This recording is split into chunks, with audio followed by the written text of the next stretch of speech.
This episode of Legends and Losers is brought to you by Oracle NetSuite. Learn to turbocharge your growth at netsuite.com/legends. Today, we have a real conversation with one of the unsung heroes in the technology industry, Mike Maples Sr. He takes us inside the very early days of Microsoft, tells us what it was like to be on the journey to 100 million, and then a billion, and then, of course, many billions after that. And he unpacks one of the greatest category designs in history that ultimately led to a $30 billion product line for Microsoft. All right. Hey ho, let's go. Hello, my legendary friends. This is Christopher Lochhead, and thank you so much for joining us for this most extraordinary episode of Legends and Losers with a hero in the technology industry, an unsung hero. His name's Mike Maples Sr., and I'll tell you all about him in a quick second. I also want to remind you that my dear friend Kevin Maney has a new book out, and I think it will change the way you think about the future. Kevin co-authored this book with a guy named Hemant Tanaya. They're both incredibly smart. And the book's called Unscaled: How AI and a New Generation of Upstarts Are Creating the Economy of the Future. It's a mind blower. You can check it out on episode 136, where Kevin joins us on Legends and Losers. And I really do urge you to pick up a copy of Unscaled today. All right. I also want to tell you about our founding sponsor. You heard it off the top. We are incredibly proud to be partnered with our good friends at NetSuite by Oracle. NetSuite is on the same mission that we are on. Legends and Losers is really all about how do we inspire, incite, and empower people to design a legendary business and a legendary life. We aim to have authentic conversations where we get into the good and the bad, the losery along the way, and we try to do it in a very different paradigm, which is to say, have a real conversation, capture that conversation, and then share it with you. Now, our friends at NetSuite are on a similar mission. They're on a mission to help entrepreneurs all around the world grow.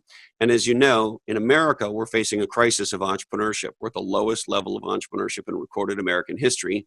And it's my belief that we all need to do everything we can to empower entrepreneurs. The folks at NetSuite are entrepreneurs themselves. They were a startup business. They quickly rose to become the category king in what people historically called cloud ERP.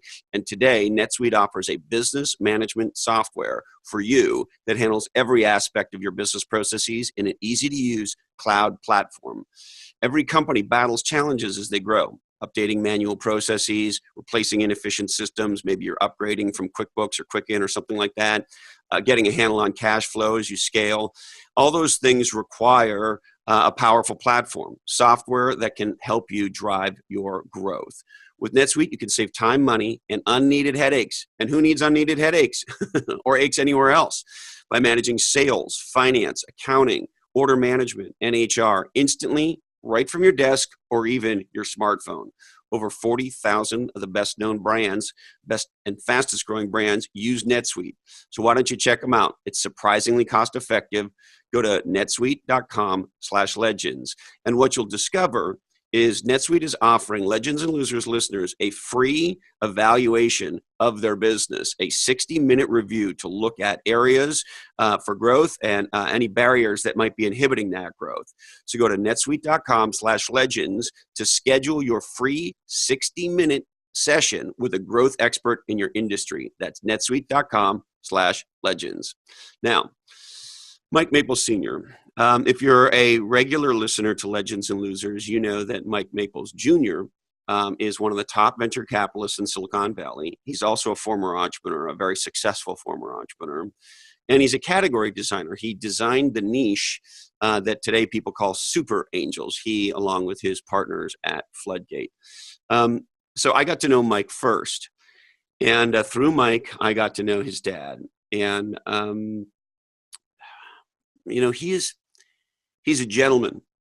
He's an extraordinary, accomplished guy. He's incredibly insightful about what it takes to not just build a legendary business, but also a legendary career and a legendary life.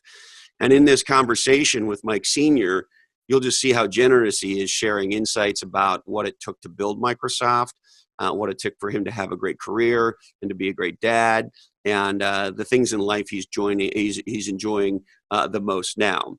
Now, I also got to tell you off the top and apologize.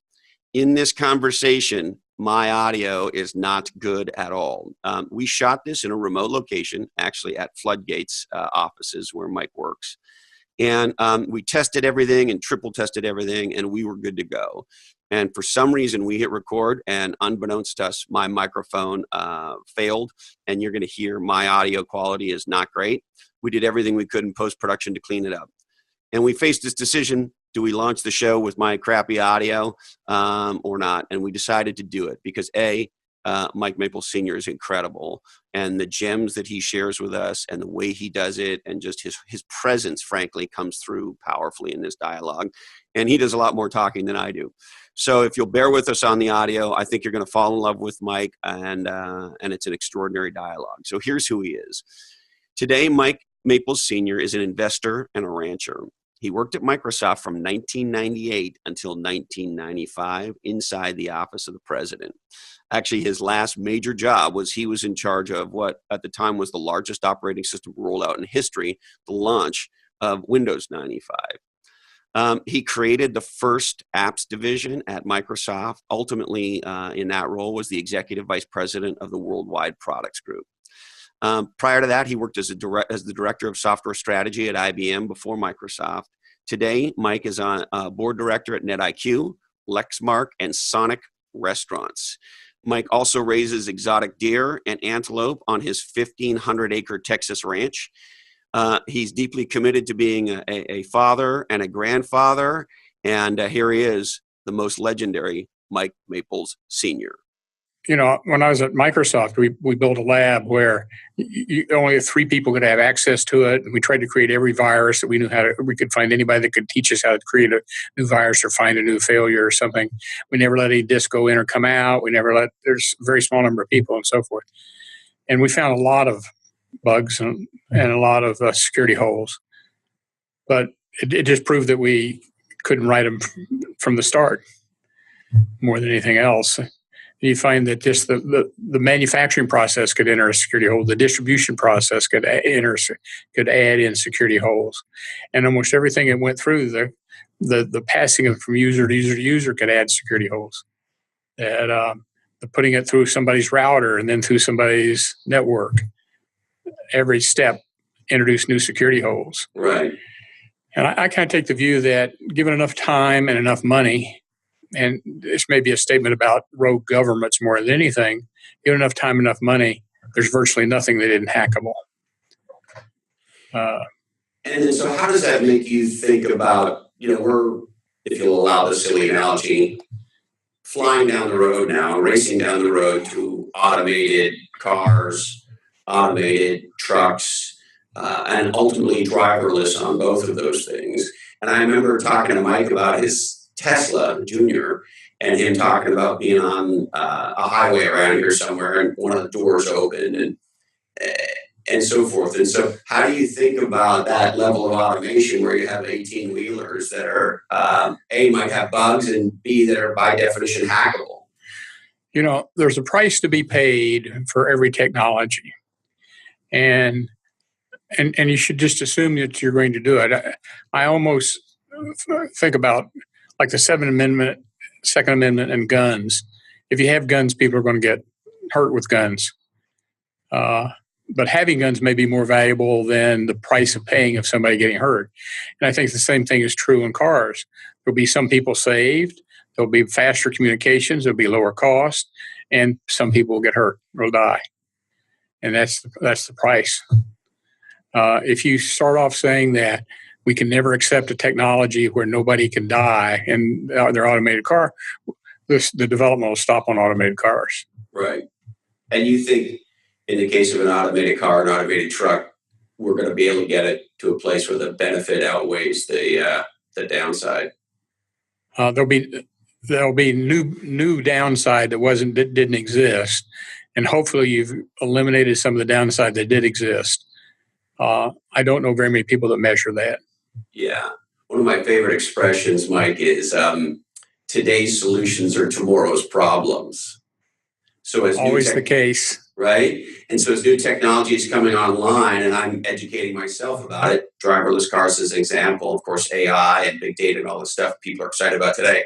I try to think, particularly from an entrepreneurial point of view, what are the problems that these solutions create that we're now going to need new solutions for? Right. You know, they just recently had the third hackathon on electronic cars, or cars that think for themselves. And of course, a lot of people target Tesla. And for the third year, the Chinese have broken into the Tesla, taken control of the car while it was being driven. And so knowing it's coming, putting your best engineers to stop it didn't work. And it'll get better. So will the guys that have some nefarious reason to take control. So it's a cost of progress. It's a cost of progress. So if we want to go back to the Stone Age, we can, but otherwise. But that's not free of trouble either, right? I mean, because we're in the Stone Age doesn't mean people aren't dying. Or they may be dying from tigers or dying from falling off cliffs, and we solve some of those problems. Yeah. So there is a cost, and nobody wants to admit that. Or, you know, the Second Amendment and the gun wars are kind of an interesting example of that, because there is a cost of letting people carry guns, but there's, you know, probably advantages to the calming of a society, hopefully. At least people are betting on that. You know, the interesting thing to me on that one is where do we want to draw the line on self-defense? But, you know, I don't know that that's the question. It's like a car. Who needs a car that goes as fast as a Ferrari? Nobody. Who likes Ferraris? Who likes to polish them, and who likes to look at the engine and hear the noise and tune them and do things that are unusual in them? Well, that still doesn't justify the fact you didn't need them, because you like them, and I think a lot of gun nuts are that way. They like to take them apart, play with them, look at the mechanics of it, try to come up with some little better trick or something, or increase their accuracy or something. And it's not that they're trying to do something bad with them. It's just that that's what they enjoy. Right. It's their hobby, and you can extrapolate that to almost any kind of a technology hobby. That there's a cost to it that you didn't want to pay, but there's also the value as to what the creator is trying to do. He's not trying to make a gun that's going to kill people. He's trying to make a gun that'll cycle faster, or hit more accurately, or weigh less pounds, or be more effective on whatever he's thinking about doing. And so it's easy to say, crazy, you don't need a gun for self-defense, or you don't need a gun for hunting, or why would you have two guns to go hunting if you already had one? But you ought to ask Mike why he has 6 cars, or whatever number is. Yeah, and listen, I drive a Shelby Cobra Mustang. It has 662 horses. To your point, I didn't need that to get here today. What model did you have? It's a 2014, and the reason I bought it, if I'm not mistaken, Carol Shelby died in, I want to say 12 or 13, somewhere around there. And so the 13 and 14 Cobra Mustangs were the last ones that he had any hand in. Mm-hmm. And there was no difference between the 13 and the 14. And so the 14 is the last Shelby that Carol had anything to do with. And it also happened to be the fastest production Mustang ever made. And so, you know, that's a $70,000 vehicle. I think that should be a $250,000 vehicle. And so to me, it's just, to your point, you can never justify it because just you love it. Exactly. And I really want it. It makes no sense, but I have a piece of history. It makes me happy just looking at it, never mind, of course, driving it. You know, I have a 96 special vehicle team Mustang from Ford. It has a very unique paint job on it. They made a couple thousand of them called Mystic paint, that the angle of the light changes the color of the paint. But it's also got it's a very limited production. And I bought the car. Each dealer had access to one or half of one or something. I bought the car, and then for every quarter for like 10 years, I'd get a letter from the 3-man team that assembled it. How's it doing? What should we be doing better? Are you still using it, enjoying it? And so it's kind of interesting. I don't drive it very much because I don't think I'm in control. It has the ability. It fishtails on gravel and things that I'm not sure that I'm a good enough driver to drive it very much. So only on the rare occasion. It's on the rare occasion. The thing's got 3,000 miles on it, 96 model. But I assume it makes you happy by the smile on your face. Yeah, I'll go out and look at it and look at the paint and look at the engine, and it's clean like it's brand new. And it's, but I would never try to justify it as being logical or smart or needed, or it's just totally unneeded and unlogical. Yeah, it reminds me of that old Mae West book, Too Much of a Good Thing Can Be Wonderful. Yeah. It makes no sense, but it makes sense. They made 2,000 of them, and there's a website now that has every serial number and what's happened to it. Wow. So you can go in and see how many of them are still on the road, how many got wrecked, how many of them are for sale, and so forth. So you get these cult followings of little things. I mean, who would know that? I mean, you probably never go look for 96 Mustang, Kobe, Cobra, SVT. That special vehicle team built Mystic paint. Right. And so if I were to look at it, which range of color palette would I see on that paint job? Dark green, purple, gold, brown. I mean, it's dramatic. So it can look gold and dark green in different color. In different parts of the car. When it's sitting there in the light. In the back, you go along and your hood's gold and it turns, it's purple. Is it almost like an optical illusion or something? No, they've put little crystals in the paint, some kind of crystal stuff in the paint. If you damage it and you need to have it repaired, they estimate how many ounces of paint you need, and they'll send you that much paint only. So they won't give you a bucket of paint. They just send you a vial, it's some kind of a magical serum or something. Yeah. So they don't want other cars running around with that color on it. Yeah, proprietary. Very cool. But it's very dramatic. It's dark purple to dark green to light copper, bronze looking. It sounds fantastic. I'd love to see it. If you ever come to Austin, I'll let you take it out there, put another couple miles on it. Oh, I'd love to come and see you in Austin. That would be a real thrill. We'd love to have you. So tell me about your life today. What's a typical day or week like for you? Or is there a typical day or week?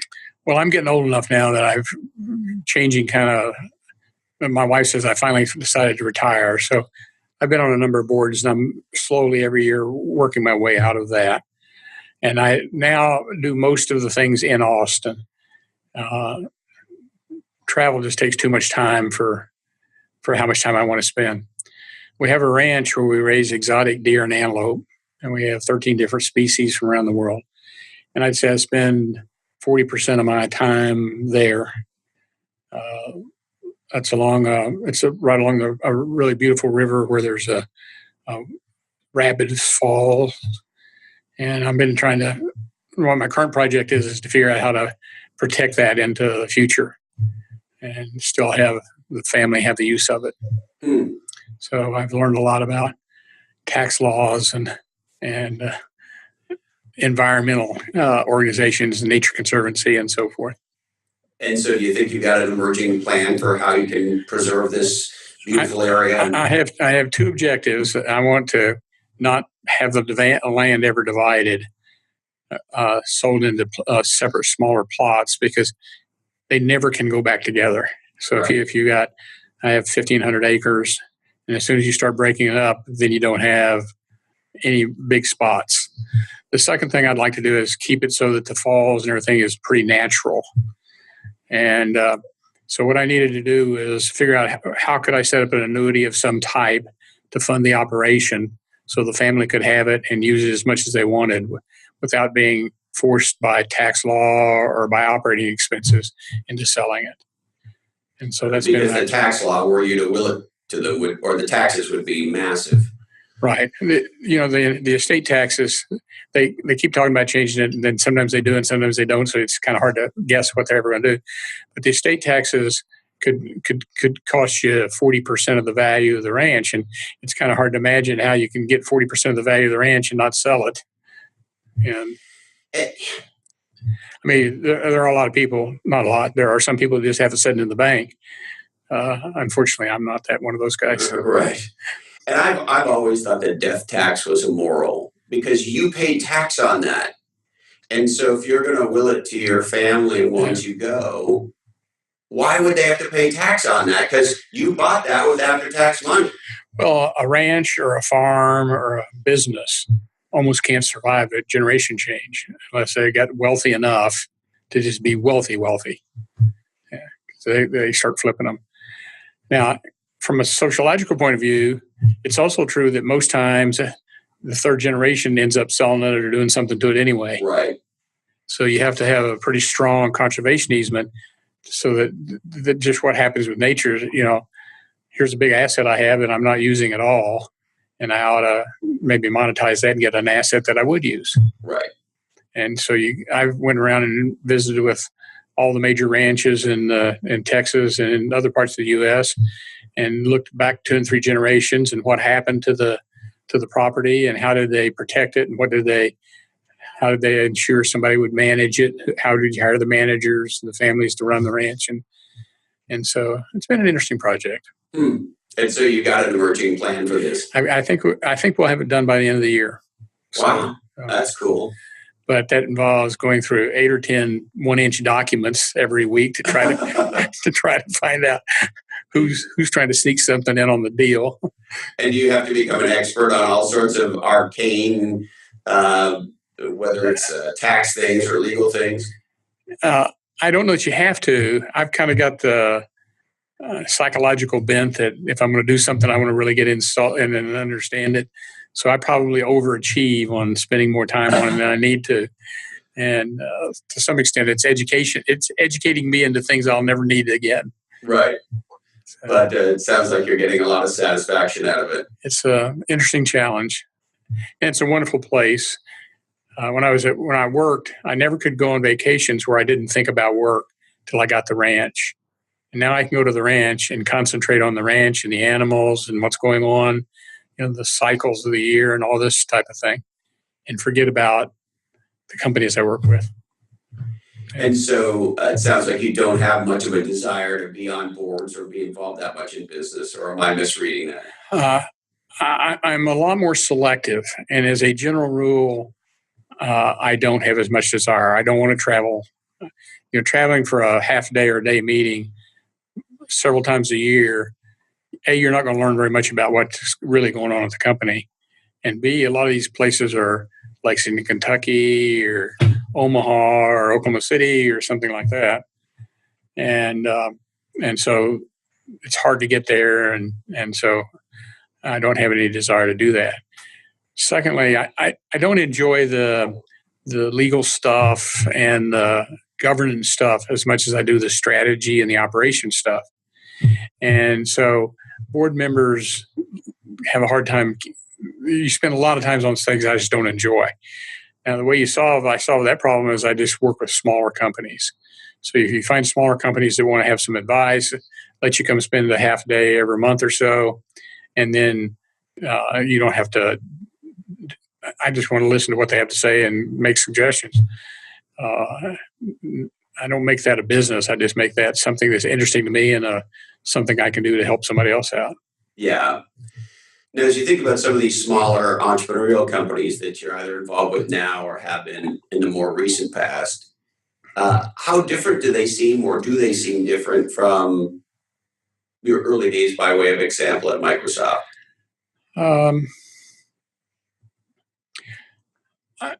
I think that let me just back up even a step from there. I was at IBM and I went to Microsoft, and I continually, and now I work with other smaller companies. I continually get asked, what was the difference, or wasn't it really extreme difference between the management at IBM and the companies IBM and Microsoft?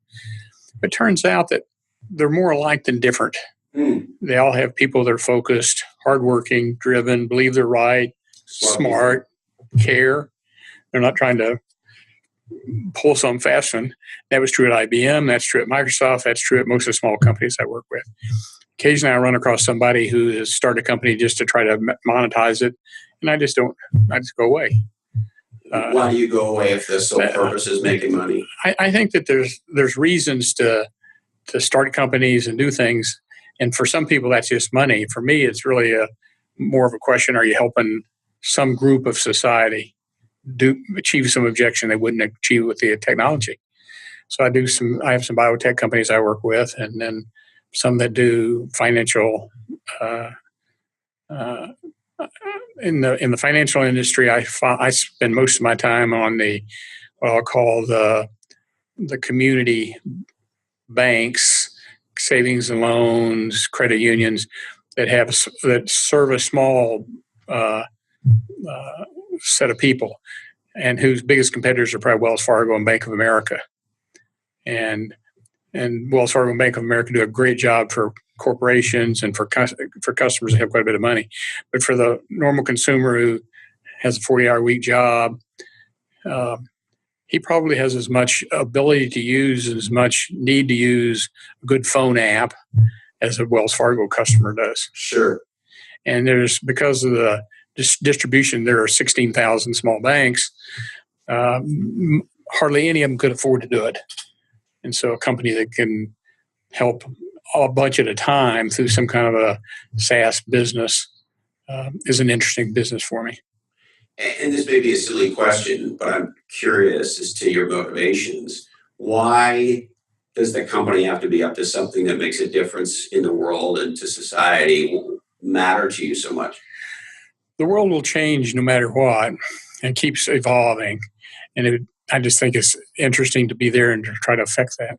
Probably more than it is that it's not a giving back to society or a social thing that I'm worried about. Helping the community banks, I think the community bank system is an important system in the financial realm of American households, but it's not the only one, or even probably most of your friends don't use a community bank. Sure. But they're probably even more important now than ever, given the consolidation of the mega banks, right? Right. Too big to fail. None of them are too big to fail. Yeah. I wish some of the big ones were a little less big. Now, I also really wanted to ask you, you may have seen over the last couple of years, there's been research on entrepreneurship in America. Mm-hmm. And MIT and Brookings and others, at least where I've seen, suggest a pretty material downshift in entrepreneurship. And some of the research says that we're at the lowest level of American entrepreneurship in recorded history. And so I'm curious how you think about entrepreneurship today in our world. I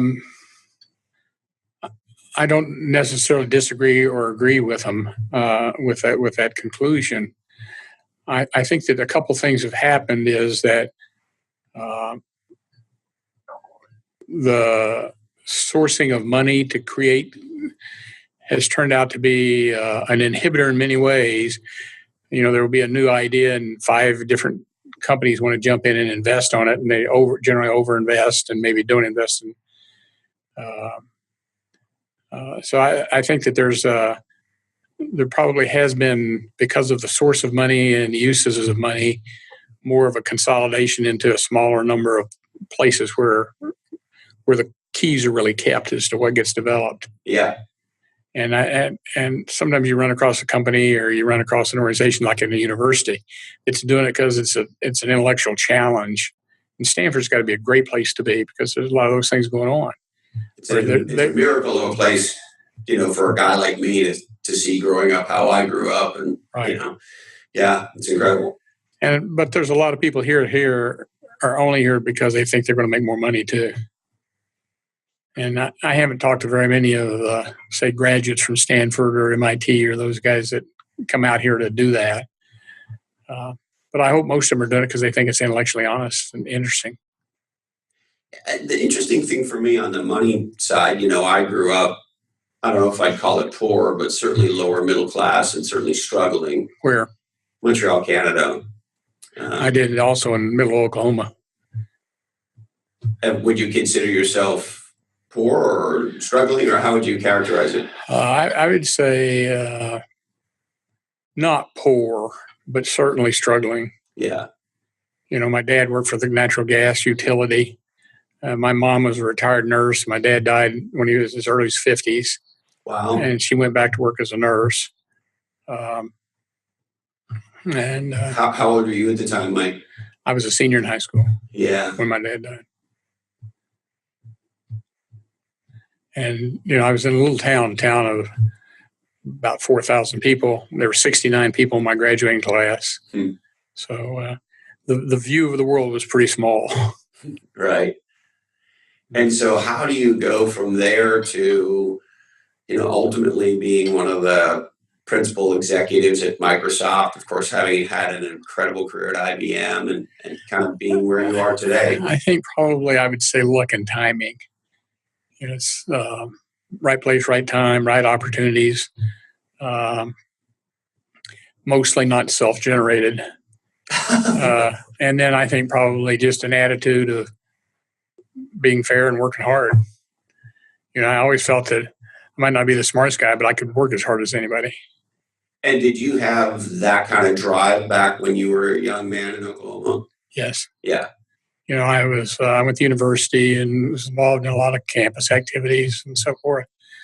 I got started with IBM as the first summer. They did a summer intern program, and they did it at Oklahoma because they had a really brand new, real nice continuing education center. And so IBM hired these 20 kids, and they spent a month teaching us how to code and how to be an After you graduated or during school? I was my junior year in high school and college. Got it. So I teach you how to be a system engineer, and then you go hang out with an IBM system engineer for 2 months, go to school for 1 month, hang out with an engineer for 2 months. And so probably that was my introduction. I flipped a coin to decide if I was going to be an engineer or a doctor. And that was money driven, but they did the engineer, so it kind of set that direction. And then IBM had a great experience, and just went to work for them. And you went straight to IBM after you graduated? I worked during the summer of the different school years, but when I graduated from college, I went to the military and then into the service, and then into the IBM. I went to IBM, worked for about 3 weeks, and then went to military. I was at White Sands Missile Range, and then I was at Vietnam. And how long did you serve in the military? 2 years in active duty and 4 years I was ROTC in college. And what motivated you to want to do that, Mike? Well, at the University of Oklahoma, you had to take some activity-based, like golf or something. And second, they paid you. $30 or $40 a month, and that was pretty nice. And free money to go to class 2 or 3 times a week and get paid to do it. And tell me a little bit about your military service. How was it for you? It was good. I'm a pretty firm believer that that's probably something more people ought to do. I went in and was originally went in as a supply officer. I got sent to White Sands Missile Range, which was after 6 weeks. I went to White Sands Missile Range.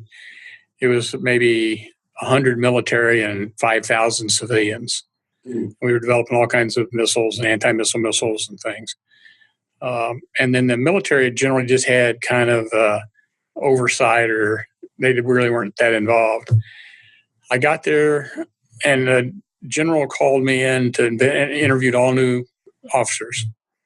And the week before, he had been to an IBM customer education school. He was really pumped up about all the things technology could do. So he put me over in charge of the computer directors, 1,500 people, very high, all civilians. I had nothing to do other than in name. They had to have one. How old were you at the time? I guess 18, 19, something like that. Wow. So you're a 19-year-old kid with 1,900 folks underneath you. Yeah, but I didn't have any responsibility to do. I made myself a system programmer, and I got involved in a project where we had a number of instruments. We were firing missiles and tracking them to make sure they didn't get off the range, and if they did, we would blow them up. And so we were calculating their speed, distance, trajectory in real time, like 1,000 times a minute. We had these huge 7094 direct couple systems, and it got to where the curvature of the Earth would the missile would be going over the curvature of the Earth, and we couldn't track it as accurately. So we had to reprogram all the tracking devices. So we tracked them from the middle of the center of the Earth. So we'd adjust the device to be at the center of the Earth, and then we could track the missile as it went. So we had, and everything was written in, Fortran, and it was all kind of super scientific kind of stuff. Great people there. And so I just put myself in charge of doing some of that. It was a great experience. And then I got sent to Vietnam for a year, and I was in charge of a logistic supply computer system. We had 4 computers, and first time that anybody really tried to track supplies and usage and everything in a battle. And we had Vietnam, Thailand, and that region that we were. So what today we might call supply chain management and logistics? Order entry, usage, costs, and when you have a whole lot of military people, a lot of them are not professional people. They just got drafted in Vietnam. And so the general decided he wanted to have 250,000 line items in the depot. And so we put these soldiers filling out these requisition cards. Well, they just make up things, screw the army, and and just make up numbers. And so my job then became to try to go back and audit that stuff and see how many of it. They were telegram more like at the time. We noticed that you have ordered a screw. The quantity you ordered was 66 years worth of the Army's needs of the screws. Please confirm that that's an order that you really want. And supply systems get messed up on order of measure. So you order a screw. Are you ordering one? Are you ordering a box? Are you ordering a case? Are you ordering a gross? And so when you start just rushing stuffing over, a lot of it's Army equipment, a lot of it's just things that we had hammocks that were hardly used, but we had enough for every soldier in Vietnam to have 6. Wow. On order. Wow. And it was they're just mistakes.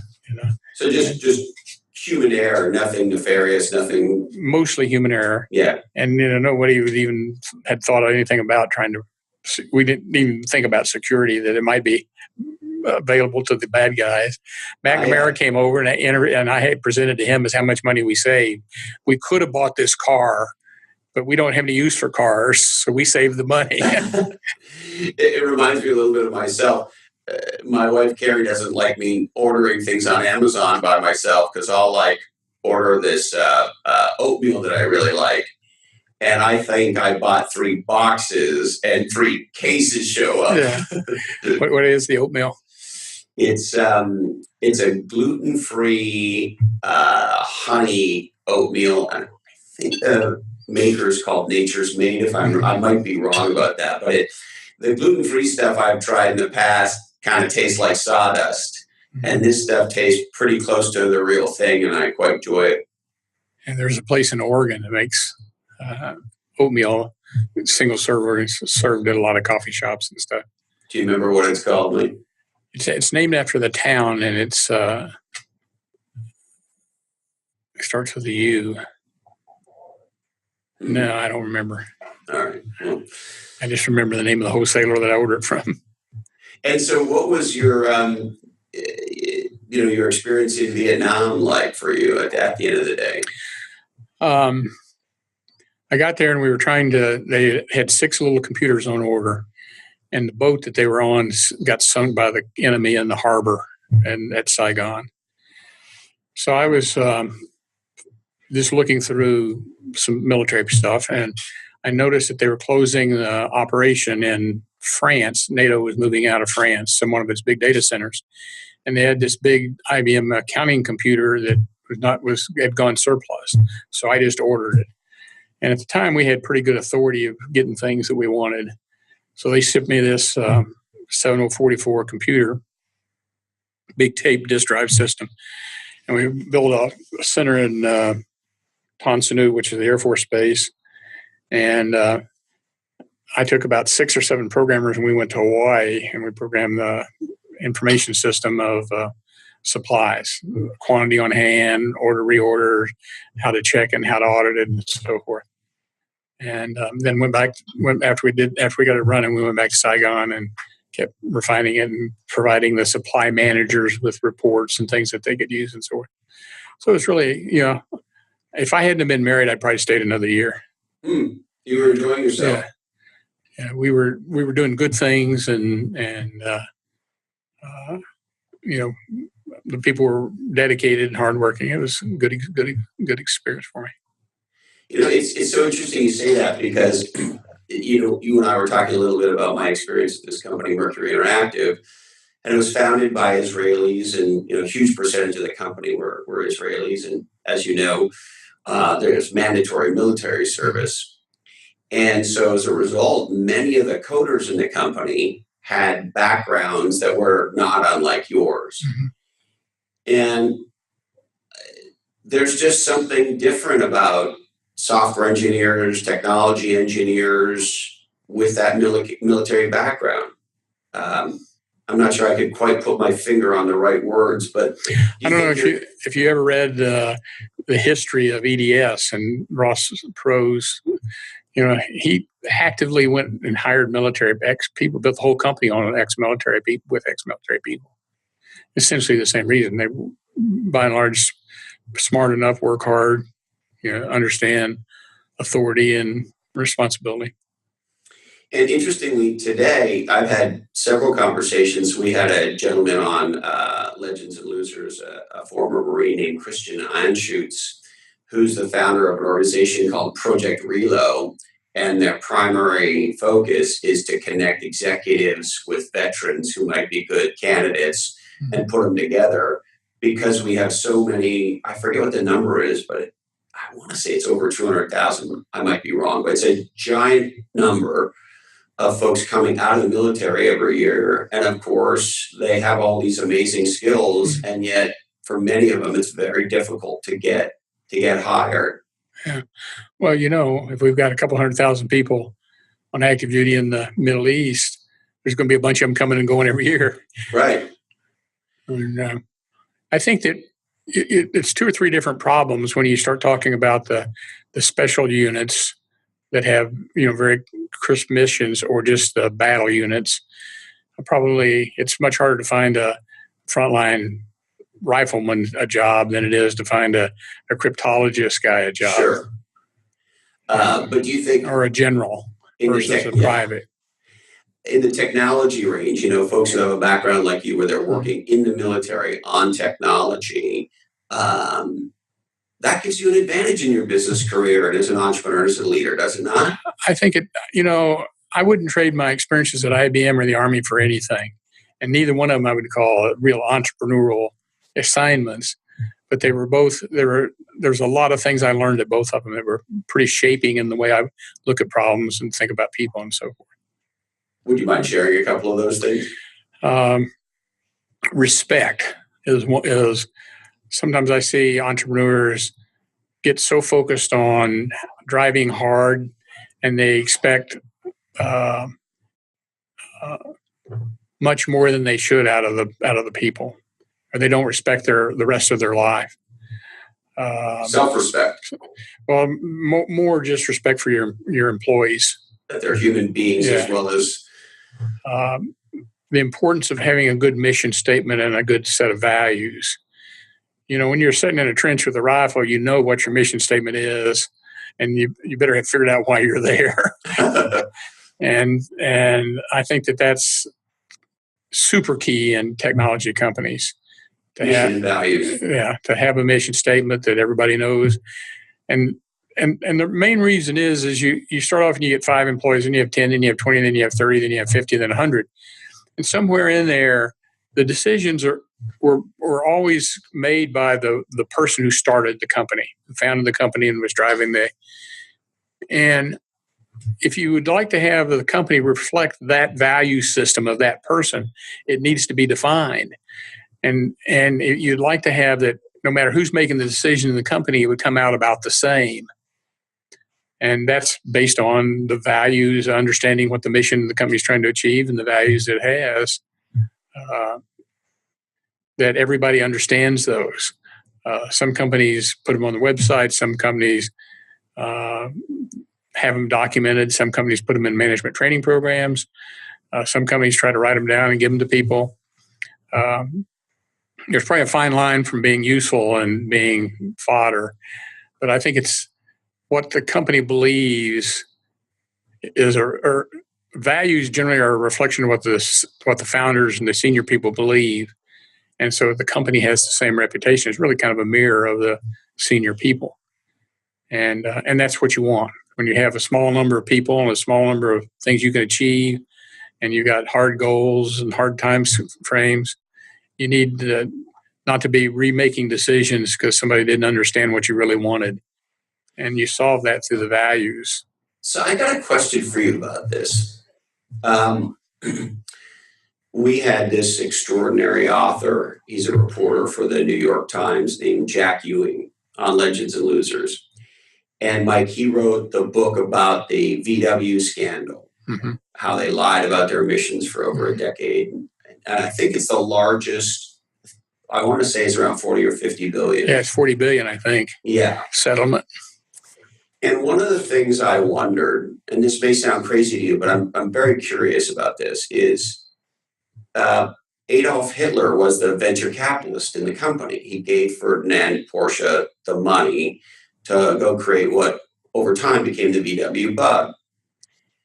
And so if that's the root of the company, and then you fast forward to today and it commits a crime that it knew it was committing, it intentionally and purposely committed for over a decade, I just wonder, like, if you start with Hitler, is that outcome inevitable, or am I crazy, or how does this relate to the company values?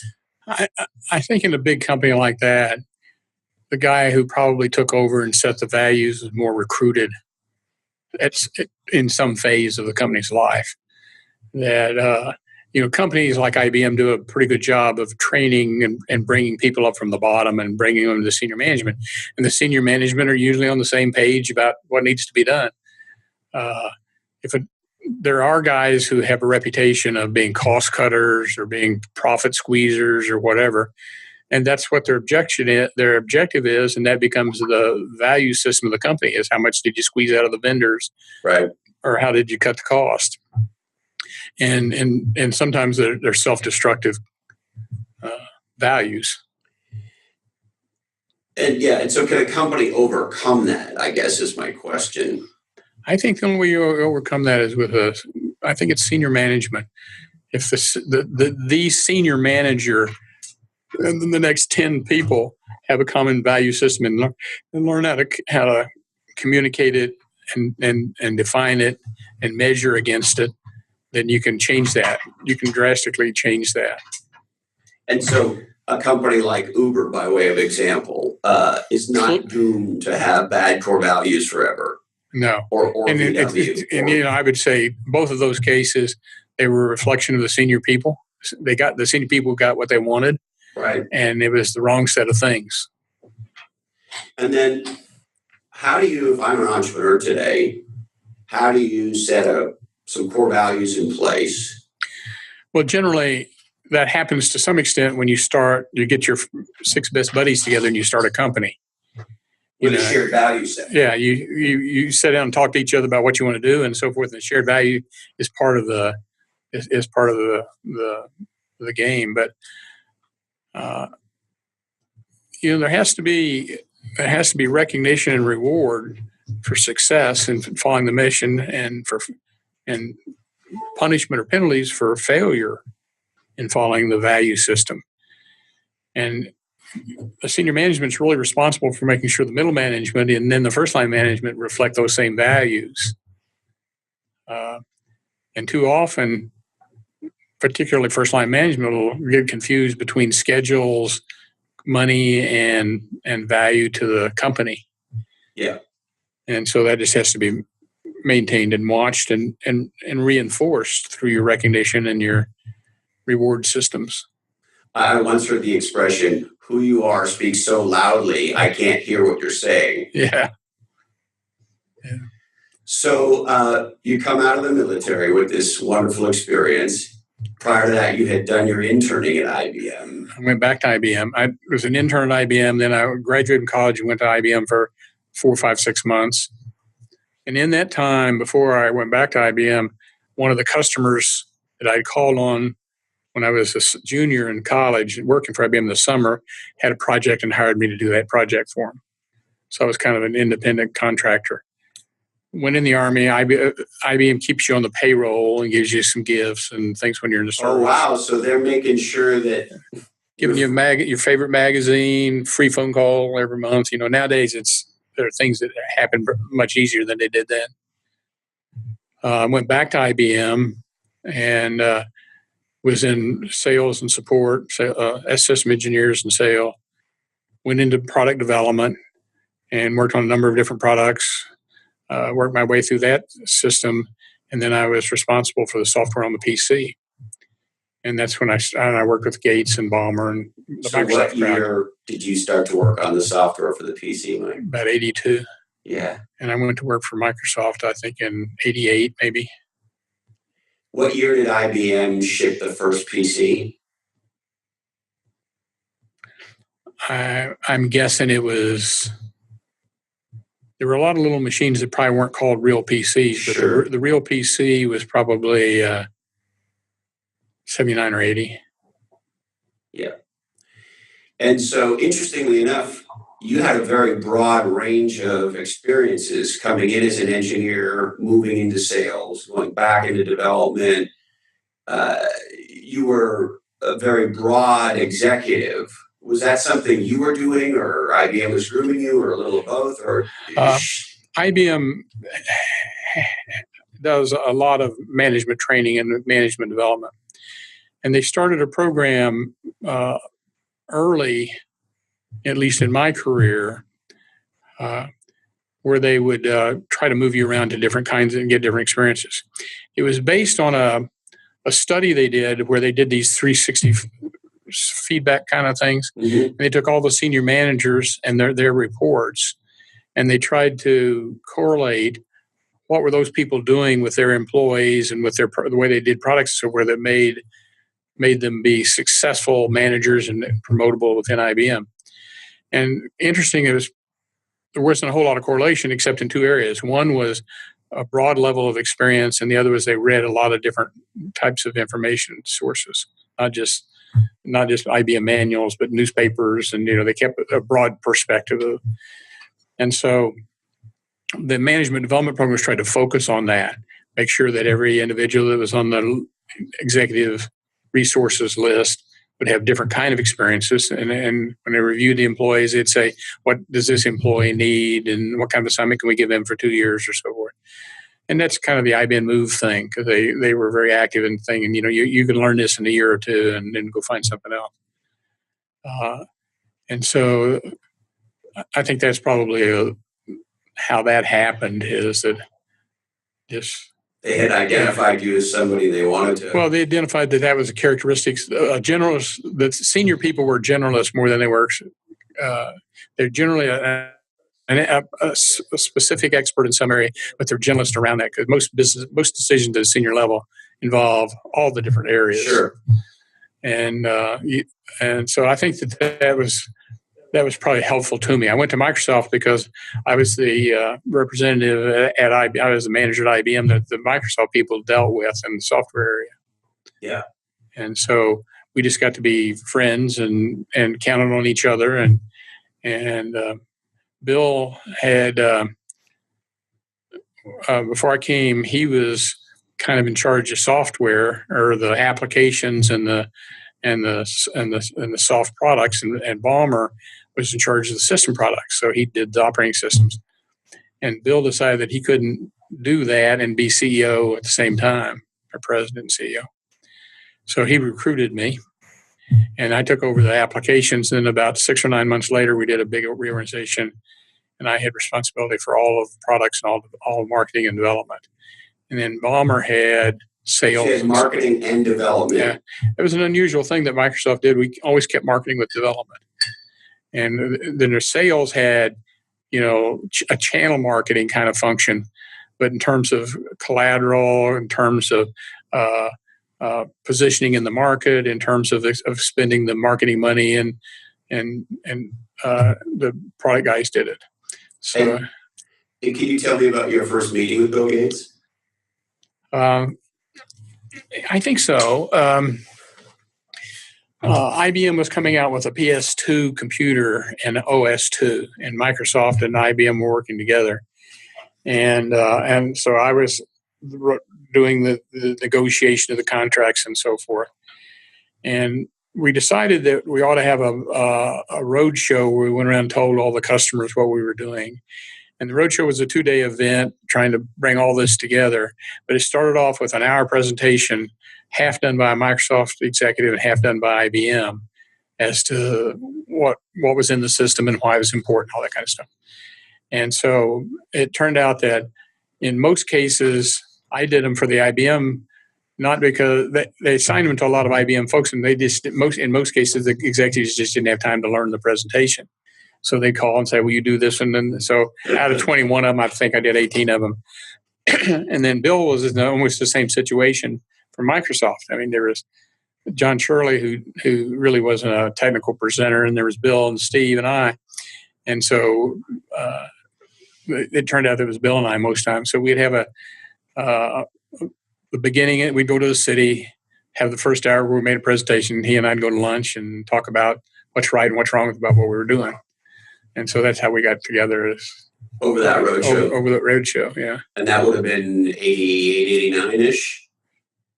It was probably 86, 85 to 86. Okay. So. And then what was it like? Well, first of all, how big was Microsoft back then? I don't remember. When I joined Microsoft in 88, there were in development had about 250 people. And I think when I left, there was 8,500 development people, right. Developers. We had, I can't remember what the revenues were, but I can remember when it went through past the 100 million, then $1 billion, and in revenues along the way. Big markers, yeah. Yeah, and then when Excel was $1 billion and Word was $1 billion, and each of the different ones were. And so, what's it like to be recruited by Bill Gates? We would sit at the beginning of the show, and he always had a pad of to-do items that he was going to do something. And so he and I were sitting together, and his pad was laying there, and I said, "Talk to Mike about systems or something." A little innocuous, but then he got me aside and said, "We'd like to talk to you about coming and taking this job that I'm doing now, and I'm going to spend more time as a president, and I need somebody to run the development of everything but the systems." And I said, that doesn't make a lot of sense to me. Partners shouldn't be hiring each other's employees. I'm really comfortable where I'm at. I'm way overpaid and really enjoy the people I work with. And he said, "Well, let me just explain it to you, and then you can think about it." And I said, "Okay, I'll tell you, I'll take 2 weeks to think about it. At the end of the 2 weeks, I'll tell you what I thought, and we'll go from there." So I decided that I wasn't going to do it. And my wife and I were talking about it. It was like the night before I was supposed to tell somebody what I was going to do. I told IBM I was doing it too.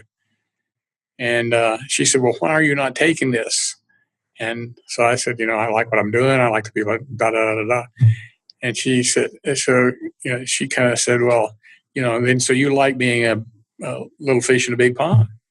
And I said, "What do you mean?" She said, "Well, if you want to be a big fish in a little pond, you'd go to a little pond and be a big fish." I got to thinking about it. And then all of a sudden, ego took over. So she knew which button to push. Yeah. So I went in the next day and I called Bill and told him that I'd take the job. And we didn't really negotiate very much on salary or anything. He just said, "Here's what it is," and it was more than enough. And then I went around and I talked to all the IBM executives, and a guy named Conrades was the group executive. I remember Conrades. Yeah. He ended up becoming the chairman of Akamai. Uh-huh. He still may be. I don't know. He might still be. Yeah. I mean, I didn't know him that well. I met him a handful of times, but so I went up to his office and he knew that I had was going to tell him what I was going to do. And as I was coming up, he went over and got his coat off the coat rack, put his suit coat on, and buttoned up everything, and got real formal. And so I talked to him, and I told him I was going to leave. And then I went back downstairs to where my office was at the time in White Plains, and he had called my immediate boss, the director of the mid-size range systems, or the vice president of mid-range systems. And he says he's going to go to Microsoft.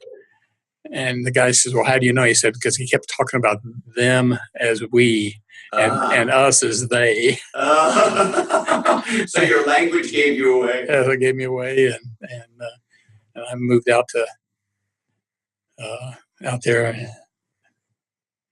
And was your first job, if I remember what you said, was it applications and marketing? Was that the first thing you did? We had always had marketing with the software.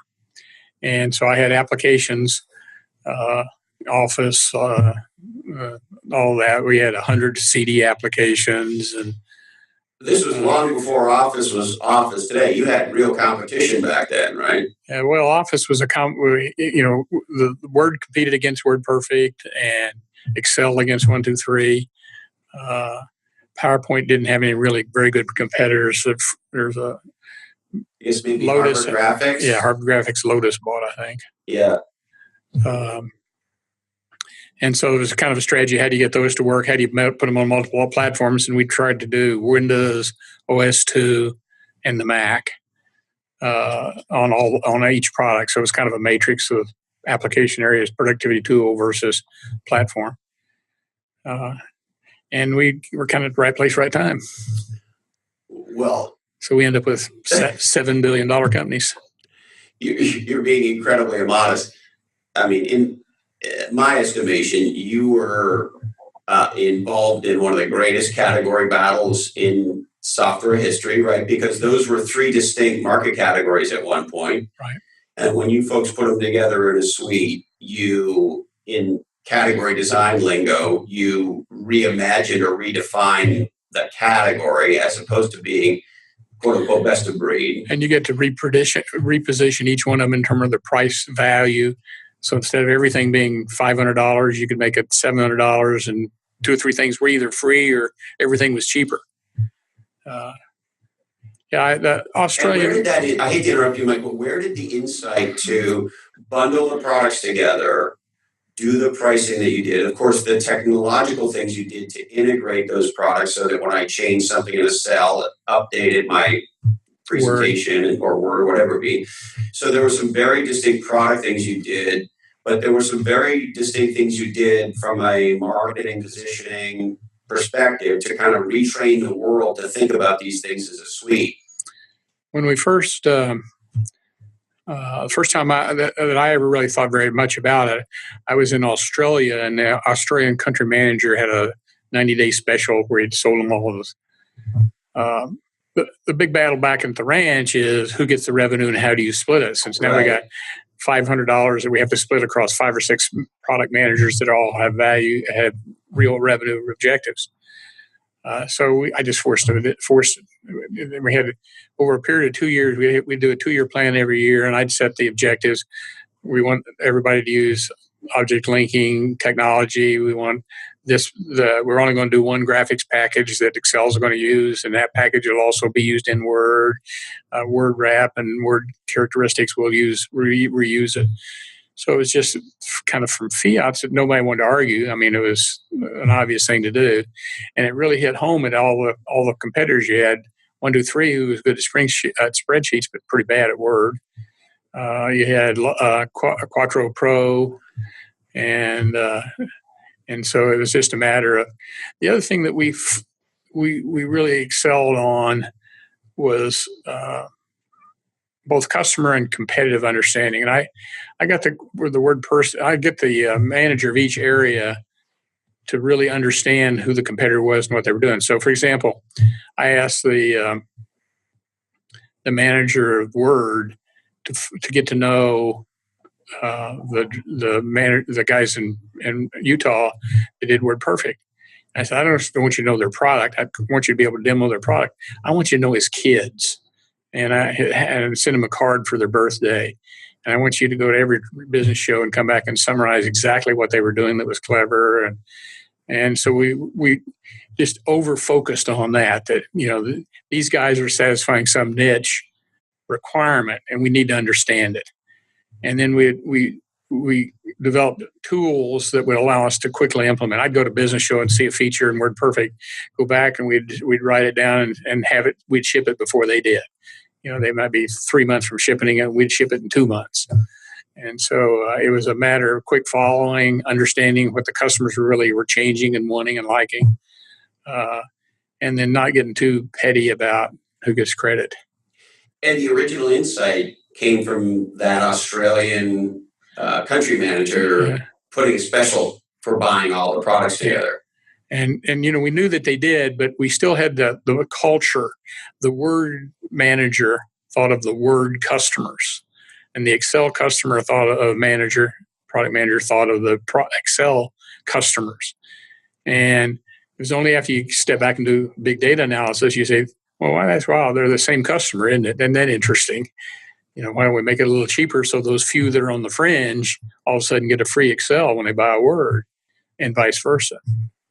And in so doing, you redesign the category into this mega category. And my memory, I was a young entrepreneur at the time, Mike, you crushed WordPerfect as a company, and Ashton Tate is a company, and Lotus is a company. We sucked almost all of the profit out of the industry, out of the productivity tool industry. And we did that by selling a lot more volume because it was bundled and it worked together than it did. And there's always it helpful to redesign the UI to be similar between the different products. It was helpful that we also was pretty fast to the Mac on all the products. And so right time, right place. Lucky. Smart guy running the apps business, maybe. There are a lot of smart guys there. I was probably not even in the top 10%. And you would know, of course, way better than me, but is Microsoft Office to this day the most dominant category position that Microsoft has across its whole portfolio? Yeah, by a long shot. But now it also includes the online stuff. So sure. Microsoft Office is now Office 365, which is the software plus the integration and the client server stuff, or the server. Well, and the beauty as a customer today, I had an incident this spring. I was speaking at a conference in Boston. I turned my computer on, which is a Mac. It just, I don't know what, the screen went to hell. The thing was bombed. And in 2 hours, I was up and running.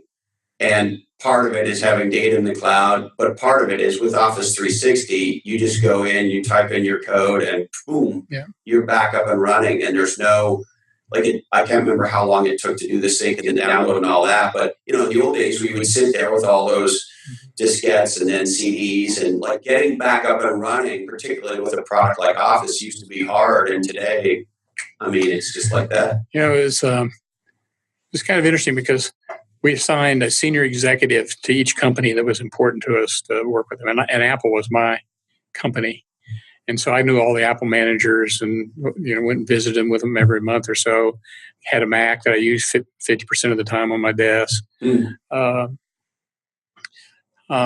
so I got to know them. I got to know the Apple system pretty well. They did a very nice job in certain areas, but they didn't make any money. We were doing 35% profit after tax, and they were doing 7% profit after tax. And Steve left the company. Steve came back to the company, and he came back and he asked Bill to loan. The power line was pretty shot. Asked Bill to loan him some money, and I told him I said I didn't think we should do it. I said, we started off, and Apple's been a competitor now for every 10 years I've been here. And we now have them down to 2% market share from 20% market share. And, we could fix it so they're not around. Just keep going. And I can't remember. It seems like it's about $170 million. And Bill says, well, I want to make the investment and give them the money because Steve's my friend. And I said, well, I can't argue with that. But, from a business point of view, so it could have been a lot different if I had won that discussion. It's sort of like Muhammad Ali having whoever, George Foreman or whoever you want, on the ropes. You can see his eyes rolling back into the head, and one more punch is going to do it. They're not making any money. They got way too many products. The software is slipping, and so Bill made the investment in Apple, and then Apple did the iPod and did the stuff that led them up to their product line now. And so when you think back on stuff like that, and that Apple's now worth more than Microsoft, and if it were me, those sorts of things might drive me crazy because I'm kind of less that way. How do you think about it? I think the problem is both companies. Microsoft failed in doing some things, and Apple achieved very well in doing some things. A different team at either place would have made different decisions, and I don't know how it would have worked out. I just wasn't there at the time that it changed, and so I don't feel bad about it. Sure. I still have an affinity to using Microsoft products, and they're still nice to me. They send me all the stuff and the new systems and everything, and so. And you're one of the few people who worked at a very high level in the creation of the PC industry, and of course, as a result, with both Jobs, Allen, Gates. I was thinking just the other day, I can remember when how many PCs were installed was a big question. And we're the only ones new because everybody had a PC DOS license. So I can remember when it passed 10 million and 30 million PCs. And now, you wouldn't even think about how many are installed. There are 2 or 3 in every household. Yeah. Well, the amazing thing to me along those exact same lines is device proliferation, right? Right. I mean, I got devices up at Wazoo now. Yeah, I did too. I was just looking at it. I had 5 computers in my office, and I thought, I spend more time maintaining these things than I do using them. I don't know. And so, what was it? What are the things that you learned from working with Allen and Gates and Jobs? And was Wozniak part of the game? He was pretty much gone, and Paul Allen was pretty much in. Paul was ill, and for most of the time, I was there when he kind of reestablished his right of heritage of being one of the founders, and we probably weren't spending enough time giving him credit for the things he did when he was there, and we changed that, and so I put him in that category of being a good friend.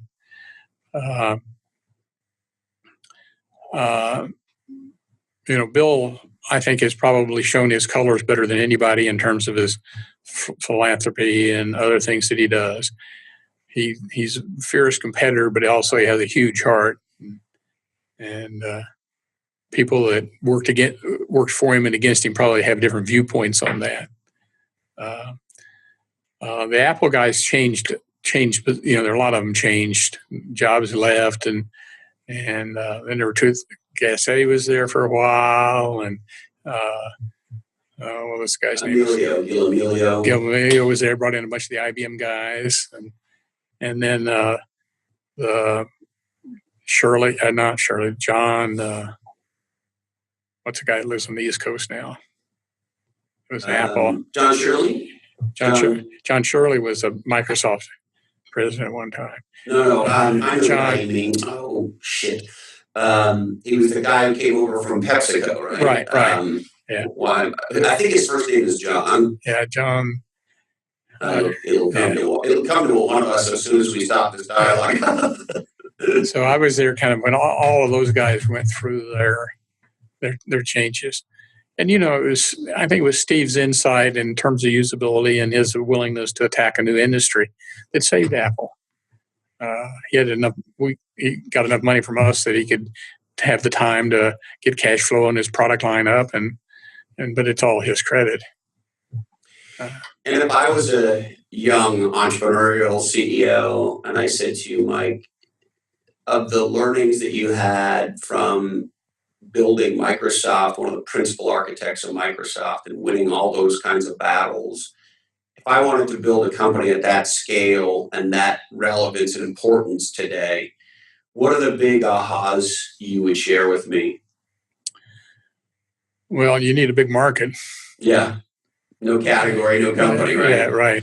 And little categories, two little categories don't ever add up to a big one, or hardly ever do. I But think in the beginning, I hate to interrupt you, but in the beginning, the category, at least certainly for Microsoft Office, was non-existent. There were right. individual, smaller but very important markets. You had the migration from the specialized machine, like a typewriter, to using a PC to do that function. So that birthed WordPerfect and Word and a set of applications. And then just the management of that portfolio became kind of one of the IBM secrets. I think there are several things else that you have to think about. One is you have to have good quality, and shipping a bad product lasts a long time. You screw up a product pretty bad, and you ship it at the wrong time, and you ship the wrong stuff. It's not like you just fix it and everybody loves you still. And so you have to have a system that deals with that understanding. And I think we did a good job of that. It's better to have function and features that work than having more function and features in most cases. And I'm reminded of something your son told me about you that has stayed with me for over a decade. Let's see if I'm remembering this right. I think what he said to me about you at the time was you told the engineers you can pick the features or the date, but I pick the other, or you can't pick both, or something along those lines. Am I remembering that right? Yeah, they're kind of the three legs of quality. No votes on that. It has to be high quality, and the other is function and or schedule. And I'll ask you what you can get done in 6 months, and you can tell me, or I'll ask you, here's a set of things I want from you, and you tell me how long. But I'll never try to ask you, you got these things you got to get done in this time, because then you don't have an owner of success. What happens to the engineers is if they don't own back up, an engineer, one of the things he does is write code. The other thing is he knows how to predict schedules that he's going to write code on. The third thing he does, he writes code that doesn't have bugs in it. So if you start off that's the job, then you can say, I want you to tell me something, but that's your commitment if you're going to do it. I'm not going to come in and say add 5 features and take 2 weeks off the schedule, because then you'll fall into the traditional engineering reporting system where you report your status, but not necessarily progress. And so you'd like to have engineers, when they tell you that they're going to ship in December and this set of features, that they will manage the cutting of features up until December to make the schedule too. And it won't ever be exactly right, but the triage will work such that you won't have to. We should be able to make our schedules with a feature set that's important if we do a right job of estimating what it's going to take to get it done. And I'm not wanting you to estimate not what you'd like to have get done, but what it's going to take to get it done. And the customers remember that. They make plans too on when they can evolve things, when they can change their word processors, how they're going to test macros and so forth. And so, to some extent, that there's the three-legged stool of which a developer can only control one, and a manager can only control one, and God only controls the other. You got to ship as close to perfect as you can. Quality's got to be there. Then either you can manage the features or you can manage the schedule. And then the management team and the customers and the marketing team will tell you which one to. If this is a feature release, go to the marketing guys and find out what features they need. If this is a schedule release, so you got to have some things ready for Christmas. Find out what those things are, and when Christmas is. And so, yeah. And what was it like working day in and day out with Gates and with Bomber, and when you're going from 100 to 1 billion to product lines that are 1 billion? Remarkably, we almost had no conflict at all. We met every Thursday afternoon. It was kind of like we all had our own business. We went and did our thing, and we'd meet for 2 hours Thursday afternoon and kind of review anything that was significant across the areas. Bill is, I guess probably everybody has a lot of admiration for him, but he has got the best memory of anybody I've ever known. I mean, order of magnitude best. He and I'd get in a discussion, you decided you weren't going to put macro language in Visual Basic. I said, well, no, I didn't really say that. And he'd say, here's exactly what you said. I'd go back and look at my email 6 months ago, and he was right and I was wrong. He would remember what my commitments and what my viewpoint was better than I did. And along with that, he had the way to kind of synthesize. So he's broadly read, deeply involved in a lot of the different areas, but just as importantly, he kind of sees the relationship of one to another. So he knows that it's important to have a macro language here, even though you might not have it in schedule, but you need to think you're going to have it someday. Or it's important for some other set of reasons why you want to bundle these things together. We came up with the concept of after office that what we'd like to do is just charge everybody $100 a year and give them everything. And to some extent, that's not exactly what's happened, but now you buy Office 365, you get a whole bunch of stuff. You got all the corporate stuff, the cloud computing, and which was kind of born after the productivity tool wave, which is probably different. But I really enjoyed working for him. He's very consistent, very emotional, but an unbelievable mind. Steve is very smart, but he's very get it done right now. So he's a guy that worries about if we're going to ship some product in the next 60 days, that it ships right and the volumes are going to be right and so forth. He doesn't think as much about the long-term of the product, what should the product be and so forth, as the strategy as much as he does the operations. The other guy we had was Frank Gaudet, who was a senior guy from the East Coast that we brought in, and he was responsible for legal and accounting and so forth. Really a good, great guy. He died of cancer. But we had the Office of the President, was Balmer, me, and Gaudet. And then we had the BOOP, which is Bill plus the Office of the President. The BOOP? The BOOP.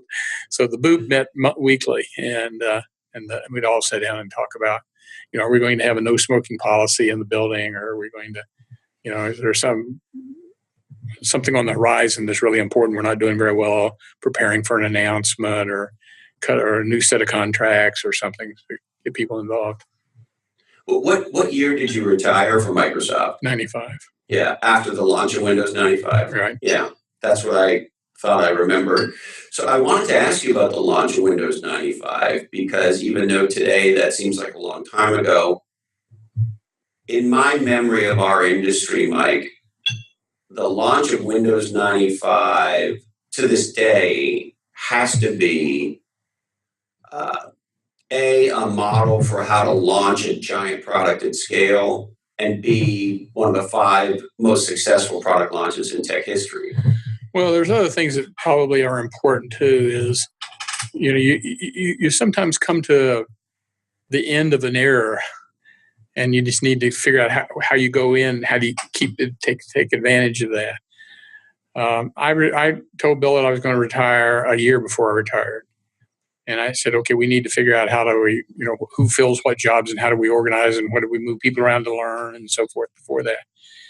And he wasn't really very big on that idea of me retiring. But after about a month of him yelling at me, we came to the conclusion of what we were going to do. But Windows 95 was the first release that probably you couldn't find a fatal flaw in the architecture. The original PC, the original PC, the 264K boundary was an architectural boundary that was just a fatal flaw for the long term. You couldn't build what you needed to build forever in that. It was just too restricted. We were doing too many hokey things to get around it. We were spending way too much development figuring out how to have memory managers that simulated something else and so forth. So I think that the Windows 95 and Office 95 and everything, the other thing is they all came out together. And so to do a release like that is about a 3-year project. And you probably have an interim release of some of the products, but mostly you're not going to have major releases. And so the whole idea was there is we want to get everything back together on the same kind of schedule so that and it did get delayed, right? Right, it get delayed, and I thought it was supposed to be in April, and so I planned a big trip with my wife. I was really way kind of too much of a workaholic and not very considerate of the family. So I planned this big trip, and we were going to go. We did drive all through Northwest Canada and all across the top of Canada and down through all the states, back through Oregon and Washington and back into Seattle. It was like a 6-week trip, but we had to defer the products because of they weren't quite ready to announce. And so by the time we announced the trip, so by the time we announced, I came back from the trip to the announcement of which had already been, we'd been cast in concrete a long time ago. And I told Bill, I said, look, I either sign up for another 3 years, or I'm probably going to die because I just let my health go to hell and didn't pay attention to a lot of things other than work.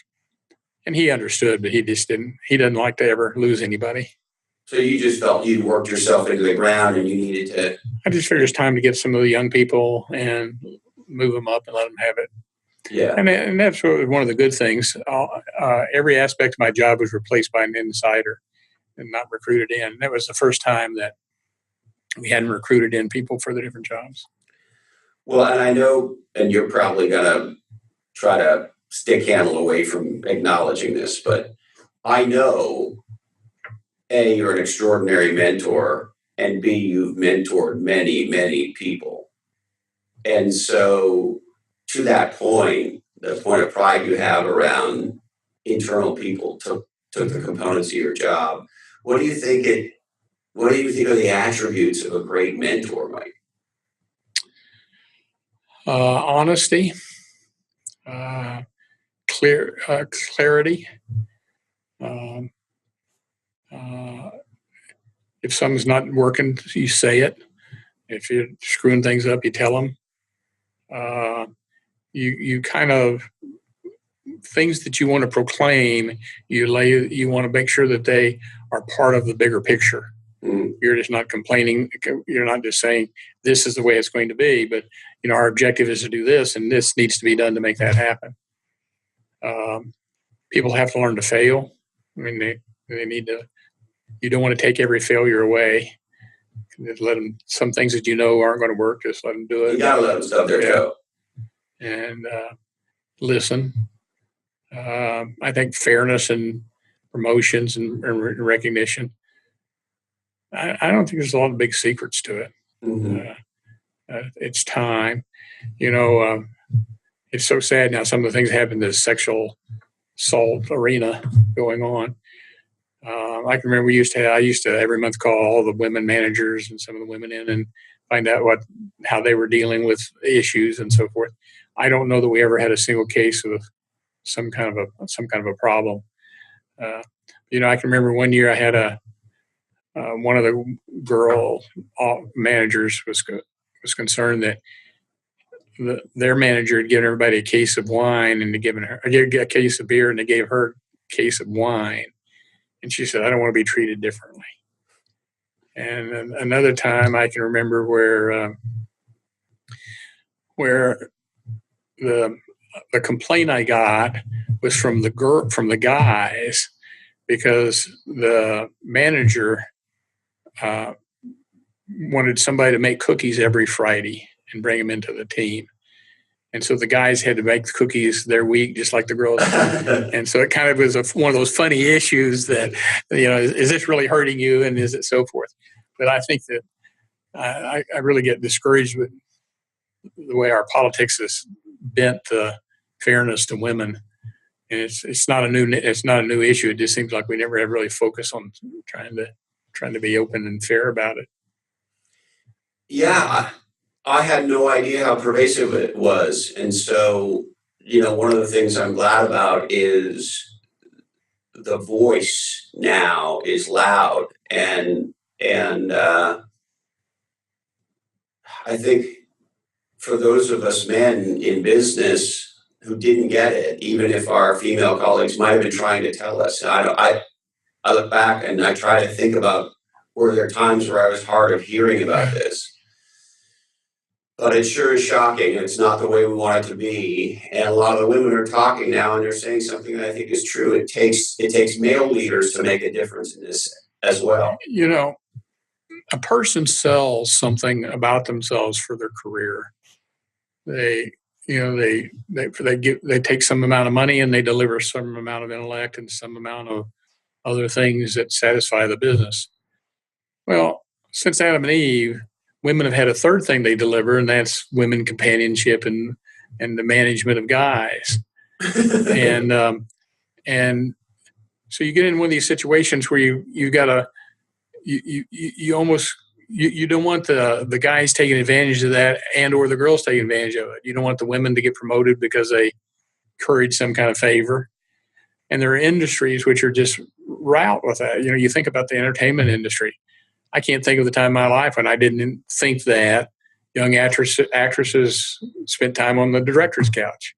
Yeah, and I thought that's what they decided. That, and that was probably some shallow thinking. But I think that it was also a matter of that's what they had to sell. They were selling their access to them. Yeah. And so we let that get out of control, probably. Yeah. And, there's a pendulum swam way in one way, and now it's kind of swimming back, and hopefully we can make it kind of balanced to the middle. And do you have any thoughts, Mike, on what we can do in the tech industry, or for that matter in business broadly, to level the playing field? I never thought of it as being not leveled. We had senior managers, development managers, programmers at Microsoft. I think probably the industry just didn't turn out very many people to choose from back in the 60s and the 70s and 80s. It wasn't medicine or other things attracted women a lot better than computer programming. Mm-hmm. It seems like that's not true now. Yeah. It seems like there are a lot of good women around in a lot of responsible positions. So it can almost be self-healing. And if it's hard to use the differences between the sex as a reason for promotion, or it goes both ways. And I know Ann is very, very into trying to make it happen, and Mikey is too. And I think a few people that care. I mean, I think Uber is a negative spot, and there are some good positive spots. I don't know enough about Google or Apple to tell you how that's really working or not there. Yeah.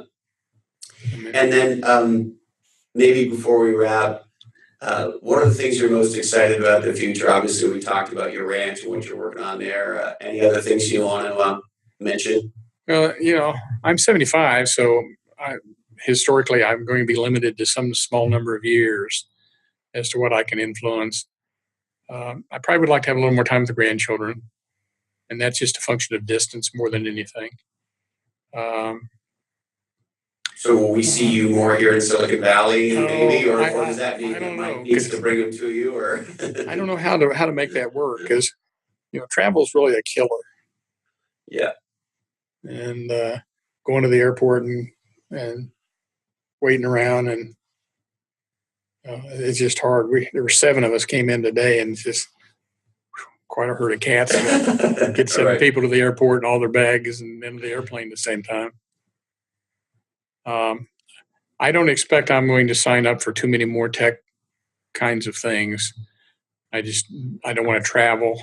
I don't have the time. Most of the knowledge I have gets dated.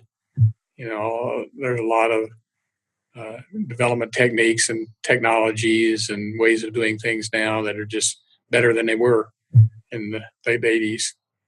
I think sometimes people forget that the quality aspect. I think there's a little bit of jumping onto the latest buzzwords or the latest thing, and that maybe it always have gone on. Right. But if I hear big data and analytics one more time, there's going to be 900,000 companies that's their product line. Right.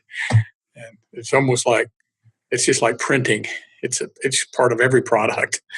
It's not a product in most cases. Anything else before we wrap up? No, I really enjoyed talking with you. It's been fun. Hope that you get to edit these things. And no, we don't edit them. We drop a real conversation. Yeah. Our whole idea is that if we edit them, then people don't hear the authentic conversation. If you ever want to come to Austin, I'll line you up with some entrepreneurs. We can get you some older guys and younger guys. And I would love to, particularly if you're involved.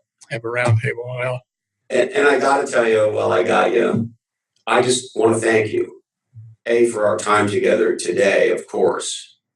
And B, I was telling your son before you got here, I knew who you were long before I met Junior.